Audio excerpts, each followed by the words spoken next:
Muito bem, amigos, vamos à lição número 11, a parte de terça-feira, falando sobre Judá e Tamar. Parece que é uma história, assim, fora da situação, né? Os irmãos de José atacaram José, venderam-no para uma caravana de ismaelitas que iam para o Egito, e diz a Bíblia que José foi vendido para a casa de Potifar. A Bíblia faz um corte na história de José e introduz a história de Judá e Tamar, com uma finalidade, é claro, para mostrar como a graça de Deus ela pode ser colocada sobre a vida das pessoas, mesmo as pessoas executando atitudes erradas. Judá foi aquele que disse: vamos vender José para o Egito. Assim a gente fica livre do sangue dele e então a gente fica livre desse sonhador. Judá não pensou no pai, não pensou na mãe, não pensou nos irmãos, não pensou em ninguém. Ele pensou apenas nele. Então, depois de um certo tempo, Judá ele se separou da família e foi para a terra dos cananeus, e ali ele encontrou uma mulher, casou-se com essa mulher, teve 3 filhos. E então, um dos filhos casou, e esse filho acabou morrendo, e então começou a história aí. É interessante que quando nós poucas vezes avaliamos a influência que nós temos nas pessoas, né? As pessoas estão nos olhando, estão captando nossas reações, tá? Quando você sai para a igreja no sábado, os seus vizinhos olham. E eles então observam a sua forma de ser. A forma como você trata as pessoas também é vista por muitas pessoas. Às vezes você não sabe, mas as pessoas conhecem. Aquele lá é adventista, aquele lá é crente. E dependendo da situação que nós executamos, das atitudes, nós damos um testemunho errado a respeito do que seria um bom cristão. Judá era do povo escolhido de Deus, era uma das 12 tribos, que seria a base do povo de Deus. Esse Judá, então, não imaginava que a sua influência fosse tão grande para a família e para a história. Para você ter uma ideia de como nós influenciamos as pessoas, existe a história de um relógio numa vitrine de uma joalheria numa cidadezinha, e que esse relógio parou por meia hora e depois voltou a trabalhar. Mas ele ficou atrasado. Tipo assim, já era 7h30, mas o relógio marcava 7 horas. E as pessoas que iam pegar o trem das 7h40 olharam no relógio e disseram: ainda falta uns 20 minutos. E as pessoas então passaram a bater papo, conversar, se atrasaram para chegar na estação. Quando chegaram lá, o trem já havia partido. Foi um desgosto para as pessoas, que o próximo trem só viria no dia seguinte, naquela cidadezinha. E as crianças que estavam indo para a escola olharam e faltava ainda meia hora. Eles começaram a brincar e chegaram atrasados na escola. Alguns funcionários, operários de uma fábrica, olharam e faltava ainda meia hora para a fábrica abrir. Eles se demoraram um pouco mais na padaria, batendo papo, e chegaram atrasados, então, também ali no trabalho. Então isso mostra como uma coisa simples pode ter uma influência muito grande na vida das pessoas. Judá não poderia imaginar que as suas atitudes teria uma influência tão grande na vida das pessoas. E a pergunta de número 3 na lição de terça-feira pergunta o seguinte: na história de Judá e Tamar, ele prometeu algo e não cumpriu. E ela fez um plano para pressioná-lo a cumprir o que havia prometido. Nessa história, quem é mais justo ou quem é menos culpado?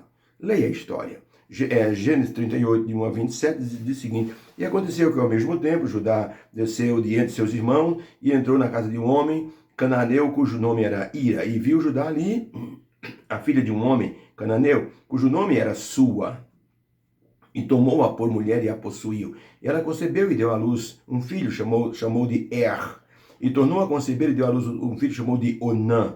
E teve outro filho que deu o nome de Selá. Judá, pois, tomou uma mulher para o primogênito, e o seu nome era Tamar.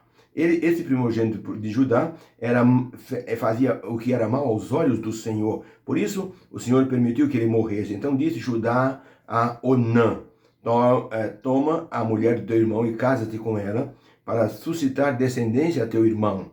Ora, Onã, porém, quando possuía a mulher do seu irmão, não concretizava o ato sexual, e de maneira que não dava descendência a seu irmão. E o que fazia era mal aos olhos do Senhor, e o Senhor permitiu que ele também morresse. De maneira que Tamar ficou viúva outra vez. Então disse Judá a Tamar, sua nora: fica como viúva na casa do teu pai, até que Selá, meu filho, seja grande.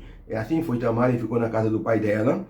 E passou-se muitos dias, e Judá não cumpriu o que havia prometido. E um dia subiu ele para tosquear as ovelhas na cidade de Tima. E deram aviso, alguém avisou a Tamar, dizendo: eis que o teu sogro está subindo para a cidade de Tima a tosquear as suas ovelhas. Então ela tirou de sobre si os vestidos de sua viuvez, cobriu-se com o véu, envolveu-se e assentou-se à entrada das duas fontes que estão no caminho de Tima. Porém, porque via que Selá, o filho de Judá, já era grande, e ele não havia dado ela por mulher a Selá. E vendo Judá aquela mulher na beira do caminho, teve-a como uma prostituta e disse para ela: vamos fazer alguma coisa? Deixa-me possuir-te. E ela disse: que me darás para que me possua? E ele disse: eu te enviarei um cabrito do rebanho. E ela disse: dá-me então uma garantia até que você envie o cabrito. Então ele disse: que garantia te darei? Ela disse: me dá o teu selo, me dá o teu cordão e o teu cajado que está em tua mão. E deu Judá para aquela mulher todos esses pertences, e ele a possuiu e ela concebeu. E aconteceu que 3 meses depois deram aviso a Judá, dizendo: Tamar, tua nora, adulterou, e eis que está grávida de adultério. Então disse Judá com grande raiva: tirai-a para fora para que seja queimada. E tirando-a fora, ela mandou dizer ao seu sogro: do homem de quem são essas coisas que eu tenho, foi desse homem que eu fiquei grávida, que eu concebi. E Judá conheceu os objetos que a mulher lhe apresentava e disse: mais justa és tu do que eu, porque eu não te dei o meu filho Selá como marido. E nunca mais ele conheceu ou teve nenhum tipo de relacionamento com Tamar. E aconteceu que ao tempo de dar à luz, havia gêmeos em seu ventre. Então, para a pergunta que foi feita, na história de Judá e Tamar, ele prometeu algo e não cumpriu, e ela fez um plano para pressionar. Nessa história, quem é mais justo ou quem é menos culpado? Resposta: entre o comportamento de Judá e Tamar, Tamar é mais justa do que Judá, pois ele não cumpriu o que prometeu, e ela, em desvantagem, usou de esperteza e conseguiu. Interessante, né? Que o Judá fez uma coisa errada contra José e agora a vida lhe dava o troco de maneira assim espetacular. Ele talvez não tenha aprendido a lição, mas a lição fica na Bíblia registrada para ver que as pessoas que enganam os outros serão enganados também. Aconteceu isso com Jacó. E aconteceu também uma coisa interessante, a questão do manto, né? Jacó usou o manto para se cobrir e enganar o seu pai. Aqui está outra vez o manto aparecendo, Tamar se cobrindo com o manto e enganando também agora o seu sogro para obter então ali o cumprimento da promessa que ele havia feito. Na cultura antiga, a mulher era considerada assim, de menor valor. Viúva, então, era considerada como uma indigente. Por isso ela precisava ter um filho. Se ela fosse viúva, precisava ter um descendente para que ela pudesse, então, ser honrada e ser tratada pela família, assim, do falecido. Tamar ficou viúva 2 vezes.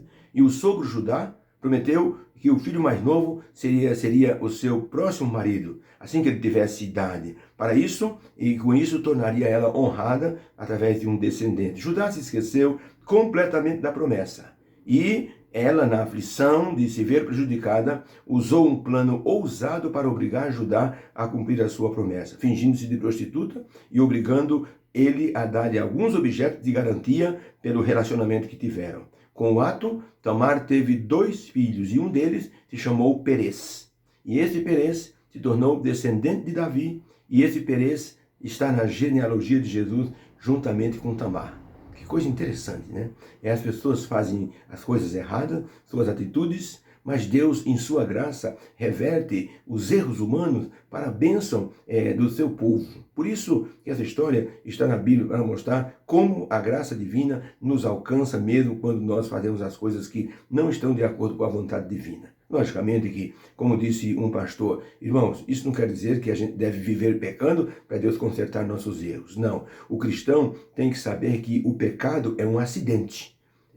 A pessoa tem que viver corretamente aos olhos do Senhor. O pecado é um acidente. E quando esse acidente acontece, Deus vem em nosso socorro para consertar a situação. Porém, as consequências Deus não pode tirar. Judá teve que conviver com aquela situação de ver que a mulher do seu filho agora estava grávida dele, e os 2 filhos que nasceu, ele teria que cuidar.